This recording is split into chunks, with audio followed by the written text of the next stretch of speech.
विधानसभा सत्र प्रारंभ होने से पहले सतीश महाना ने व्यवस्था की थी कि विधायकों को एआई की ट्रेनिंग दी जाए और बताया जाए कि एआई क्या है। उस पर काफी विधायकों ने अपने प्रश्न रखे, उनका जवाब मिला और तकनीक की तारीफ भी हुई। लेकिन एक विधायक अभय सिंह ने भी एआई के बारे में चर्चा की और बड़ी गूढ़ चर्चा की। उन्होंने कहा एआई पे हमें विश्वास नहीं है। अभय जी, आज आपने बोलने का अवसर दिया, हम बहुत आभारी हैं। कई बार देता हूँ। डॉक्टर हर्षित जी के बहुत आभारी हैं। आप आए, हम लोगों को ज्ञान दे रहे हैं, अवगत करा रहे हैं। लेकिन मान्यवर में बहुत लगातार 10-15 साल से पहले मैं गूगल भी यूज करता रहा।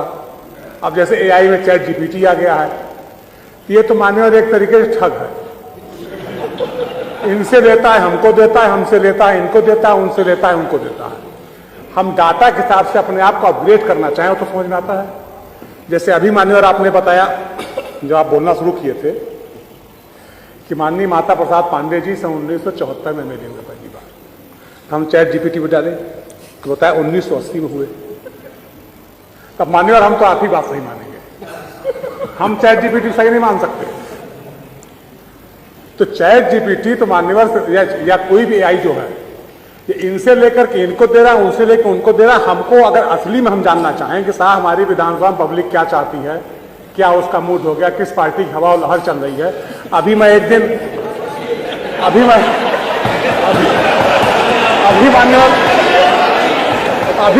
एक दिन मैं रात में खाली बैठा हुआ था, तो हम चैट जीपीटी के साथ खाली थे, हम चैट करने लगे लगातार। तो हमने कहा अगर थर्ड वर्ल्ड वॉर हो क्या पोजीशन बनेगी, तो हमको हिंदुस्तान की क्या पोजीशन रहेगी, तो हमको अमेरिका के साथ बैठा दिया। फिर हमने कहा कि अमेरिका के साथ कैसे हो सकता है, वो पाकिस्तान फेवर उन्होंने किया, पाकिस्तान परमाणु संसाधन उन्होंने उपलब्ध कराया, पाकिस्तान परमाणु बम उन्होंने बनवाया। तो कहा हाँ आप रसा के साथ जा सकते हैं। तो ये एआई मान्यवर। अभी एक दिन मैं अपनी कुंडली डाला उस पर, मान्यवर सही बोल रहा हूं, गलत नहीं बोलना मान्यवर। मान्यवर ने कुंडली डाली अपनी, तो हमने कहा मान्यवर हमारा राजयोग कब तक चलेगा। तो क्या एआई कहता है कि इसी समय तक चलेगा।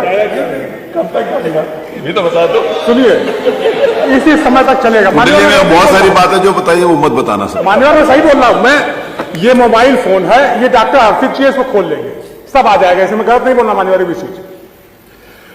तो हमने कहा कि नहीं, हमारा राजयोग तो हमारे पंडित जी ने इस समय बताया था, क्योंकि ऐसा ऐसा ऐसा है।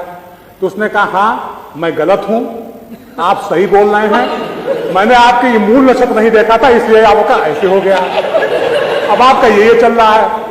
तो मान्यवर ये कुछ बताता नहीं है। जो हमने आप बताया ना, इन्होंने अपनी जानकारी फीड की, उन्होंने अपनी जानकारी फीड की, उन्होंने अपनी जानकारी फीड की, और उसको डाटा इकट्ठा करके अपना गणित बैठा करके जैसा उसका सेट बैठ जाता है उस तरीके प्रस्तुत करने लगता है। यही है कि आप उससे पूछ रहे हो और क्या चीज पूछनी चाहिए और क्या चीज नहीं पूछनी चाहिए, आप बता रहे हो। तो यही सब लोगों के लिए बताने के लिए कि ये पूछो और ये ना पूछो। तो मान्यवर अगर हम उस पर बेस करते हैं पूरा एआई के ऊपर, तो मान्यवर जैसे गूगल कई बार गाड़ियां गिरा देता है, वैसे ईवीएम को गिरा देगा। जैसे गूगल मैप गाड़ी गिरा रहा है हमारी, वैसे ईवीएम को गिरा देगा। तो मान्यवर ये अपने आप को अपग्रेड करने के लिए ठीक है कि तात्कालिक स्तर पे हमें कुछ नहीं आ रहा, हमने अपने आप को उससे जानकारी प्राप्त कर ली। लेकिन अगर हम इसी पे आधारित हो गए और इसी बेस करके हम सारा काम करने लगे, तो मान्यवर हमारा बेड़ा गर्क हो जाएगा, ऊपर गिरेंगे नीचे पता नहीं। अपने सोशल मीडिया वाले तो मान्यवर हम ये कहना चाहते हैं, नहीं वही प्रश्न मेरा हुआ ही नहीं। प्रश्न तो मान्यवर हम ये जानना चाहते हैं कि एआई कब तक अपग्रेड अपने आप को इस तरीके से कर लेगा कि हम अगर कुछ पूछें तो बताएगा कि हाँ मान्यवर आपके क्षेत्र में ये व्यवस्थाएं होनी चाहिए, आप ये काम करिए, उस रोड की जगह ये वाली रोड बनाइए तो आपको ज्यादा वोट मिलेगा। मतलब कि हाँ,